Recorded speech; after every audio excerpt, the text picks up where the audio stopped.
Hi hello welcome to our channel enlighten అమూల్య.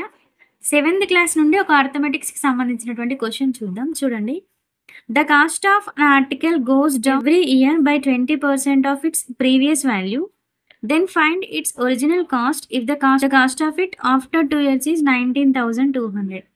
అంటే every year ఆ cost అనేది 20% అనేది డిక్రీజ్ అవుతుందట. ఫర్ ఎగ్జాంపుల్, మనం ఫస్ట్ ఆ కాస్ట్ 100 అనుకుంటే ఫస్ట్ ఇయర్ అయిపోయేసరికి ఎంత 20% డిక్రీజ్ అవుతుంది. సో 100 కాస్త 80 అవుతుంది. నెక్స్ట్ ఇందులో 20% అంటే 8 2 16 కదా, అంటే 16 తగ్గాలి మళ్ళీ. 80 నుండి 16 పోతే 64 అవునా?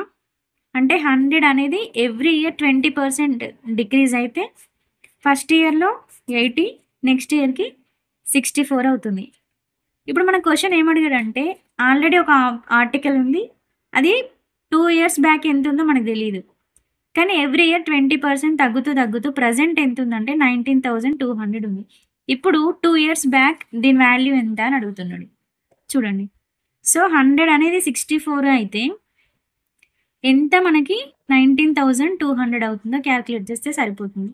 సో ఇవి రెండు ఎట్లున్నాయి, సేమ్ ప్రపోర్షన్, అంటే ఇది ఇక్కడ తగ్గింది ఇక్కడ తగ్గింది, రెండు డైరెక్ట్ ప్రపోర్షన్ కాబట్టి క్రాస్ మల్టిప్లికేషన్ చేసుకోవాలి. 100 into 19,200 is equal to 64 into X.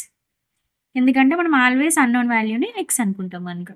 So cut చేస్తే 100 into 19,200 by 64, 4 1s 4, 24, 4 6 24, 4 25, 16 1s 16, 16 1s 16, 3 remaining, 16 2s 32, 0 0, 25 into 12 100, 25 into 1200 అంటే 30,000. అంటే 2 yearsకి ముందు ఆ ఆర్టికల్ యొక్క వాల్యూ ఎంత అంటే 30,000. అది ఎవ్రీ ఇయర్ 20% తగ్గుతూ తగ్గుతూ ప్రజెంట్ ఎంత ఉందంటే 19,200. Thank you for watching.